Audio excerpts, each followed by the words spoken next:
Bonsoir à tous, c'est un vrai plaisir de vous accueillir depuis la belle ville d'Arles, où avec Vera Michalski, présidente du groupe Libella et éditrice de la maison d'édition Noir sur Blanc, nous sommes venus à la rencontre de Frédéric Pajac.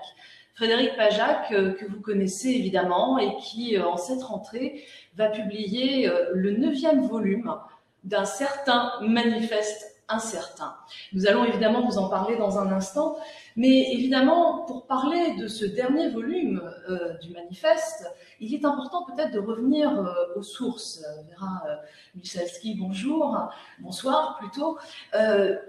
J'avais envie, en tout premier lieu, de vous demander comment a commencé cette aventure. Il s'agit d'un ouvrage très particulier. C'est à la fois un livre très littéraire, c'est une promenade, un voyage littéraire, c'est aussi un objet artistique.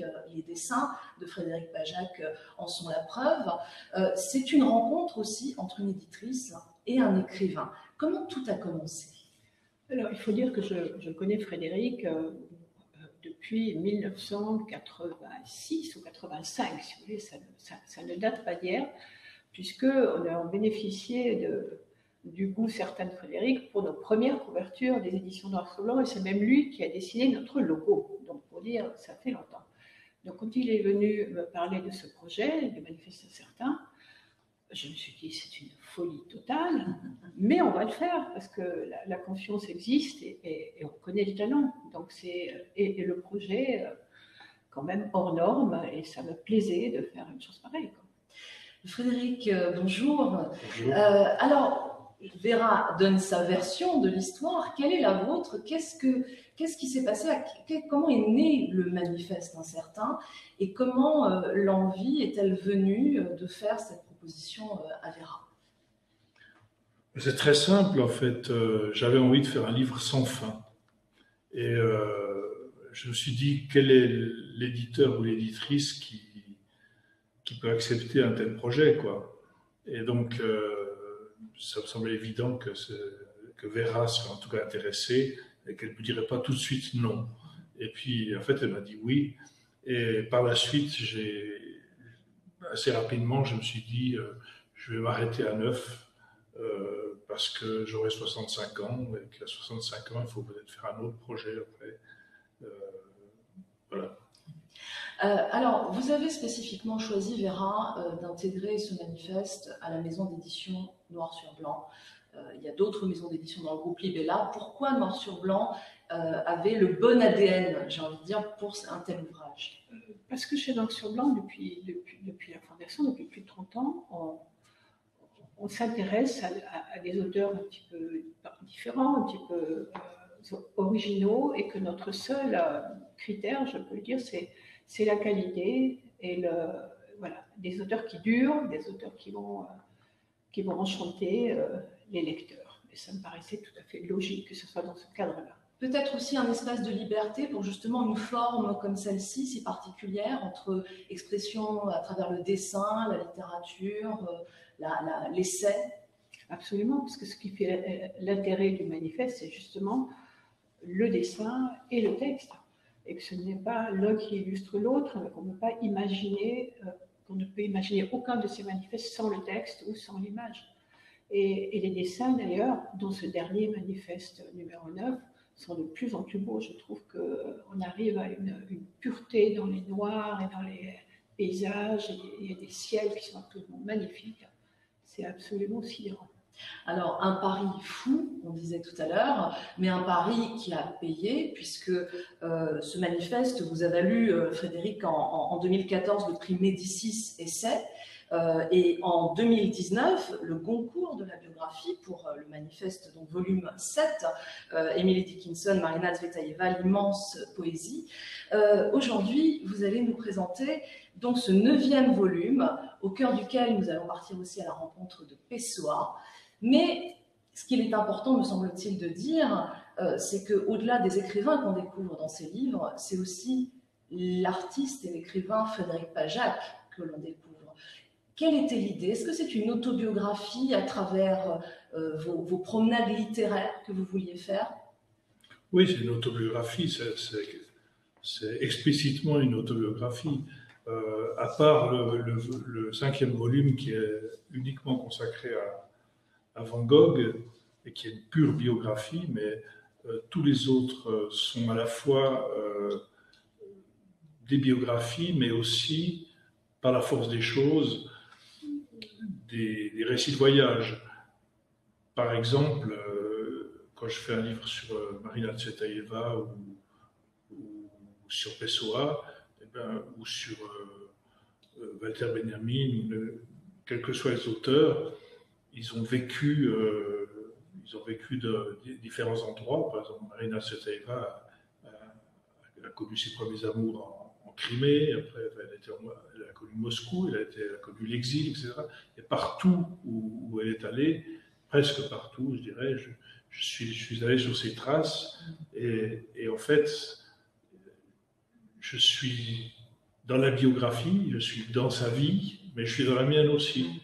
Et c'est cette relation entre ma vie et ma vie de lecteur aussi, d'un auteur ou d'un peintre, c'est cette relation que j'ai essayé d'exprimer comme un va-et-vient et comme, j'espère, une tension entre ces...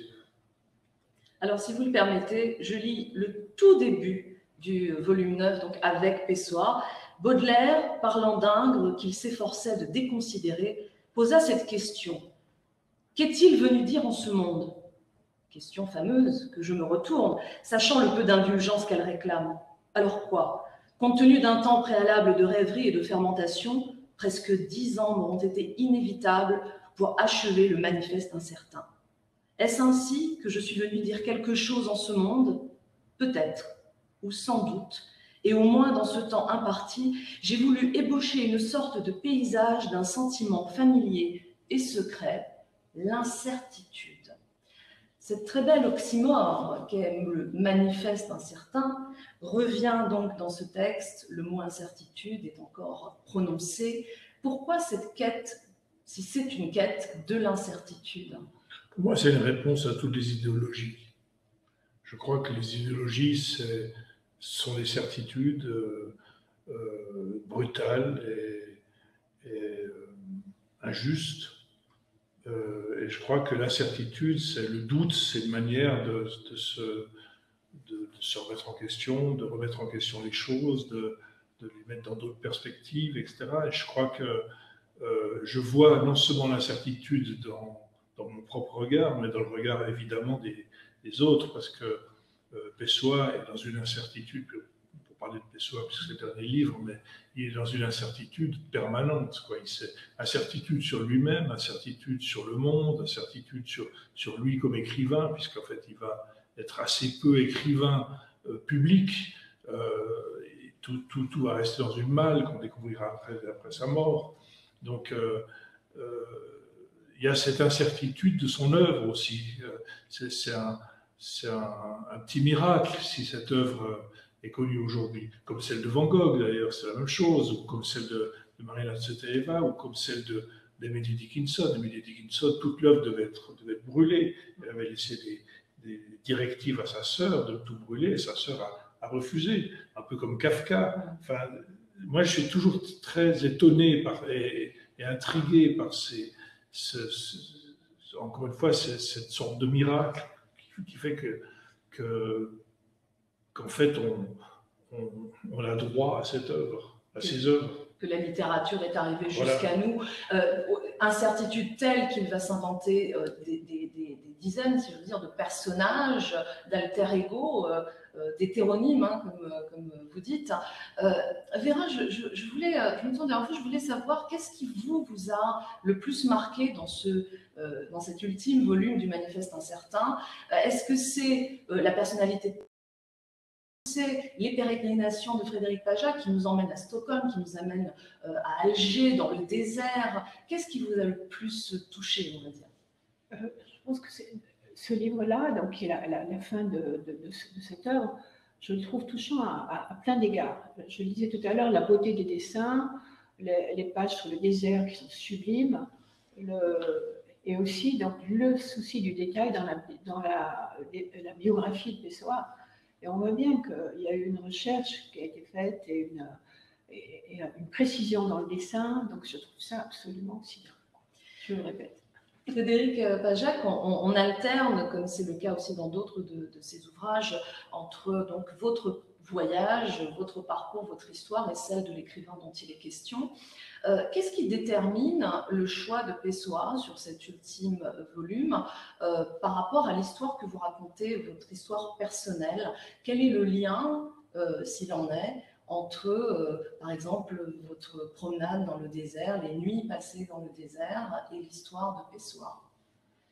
Dans un livre que j'ai fait il y a quelques années qui s'appelle Chagrin d'amour, j'ai raconté une petite histoire entre Thelonious Monk et son saxophoniste Charlie Rose, où Thelonious Monk explique au piano à Charlie Rose qu'est-ce qu'il va jouer, quel va être le morceau. Et Charlie Rose lui dit, mais sur quelle note je vais commencer? Ré, Mi, Ré mineur. Et puis Monk, qui est déjà un peu fou, quoi, qui lui dit, mais en fait, ça n'a aucune importance, tu commences où tu veux. Et en fait, cette spontanéité, cette improvisation, je trouve que moi, elle m'inspire beaucoup, parce que je pense que je n'ai pas choisi Pessoa, c'est Pessoa qui m'a choisi. Je n'ai jamais fait de plan du manifeste. Il y a toujours une forme de... Tout à coup, je pense à, je sais pas, à un épisode de ma vie, par exemple dans le Sahara, et je me dis, tiens, comment il pourrait s'immiscer dans toujours en restant une improvisation, en fait. Que ce soit pas... j'ai jamais voulu faire un livre construit avec un plan, et je vois ça comme un labyrinthe. Moi. Surtout ce 9e volume, je le vois comme un labyrinthe où on finit par trouver la sortie. Mais je crois que tout le manifeste est aussi cette forme d'improvisation labyrinthique. D'une certaine manière, c'est une expérience à la fois de vie et littéraire, c'est-à-dire que vous êtes plongé dans l'œuvre de l'auteur dont vous racontez la vie, et c'est les moments, les instants de votre histoire à vous qui vous apparaissent à la même période que vous choisissez de mettre dans ce livre. Je ne sais pas si je m'exprime clairement. Oui, c'est exactement ça. Oui, c'est... Comme si c'était influencé par la lecture de l'auteur, d'une certaine façon. Voilà, c'est un aller-retour, c'est un jeu permanent. Il y a une forme ludique j'espère. Et j'espère que le lecteur il la comprend bien, parce que justement, c'est pas une pure biographie de Pessoa ou pure biographie de qui que ce soit, d'ailleurs, à part Van Gogh, mais il fallait Van Gogh tout seul. Les dessins, et on terminera là-dessus, vous les faites comme un langage à part entière, plus qu'une illustration, n'est-ce pas? C'est jamais une illustration. Enfin, de temps en temps, je pervertis les choses en faisant une pure illustration pour montrer que c'est aussi possible l'illustration. Mais en réalité, ce n'est pas une illustration, c'est un autre langage, c'est deux langages qui s'affrontent, l'écriture et le dessin. Et cet affrontement, il peut être permanent, en fait. Et c'est vrai que un dessin peut dire des choses tellement différentes du texte qu'il n'a pas besoin d'être là pour illustrer. Vera, on regarde un dessin quand on est éditrice avec un regard d'éditeur, comme si on lisait un texte. Là on est surtout frappé par la poésie de ces dessins, quoi. Et qui sont de mieux en mieux, je le répète, je radote, mais je le répète. Mais on ne va pas s'en priver, les dessins sont magnifiques, il faut le dire. Oui. Il faut le dire. Est-ce que vous avez remarqué un changement, une évolution dans le trait de Frédéric Pajac? Je trouve qu'il devient de plus en plus précis, mais de plus en plus noir aussi. Et bon, et de plus en plus beau. Le manifeste incertain, volume 9, avec Pessoa.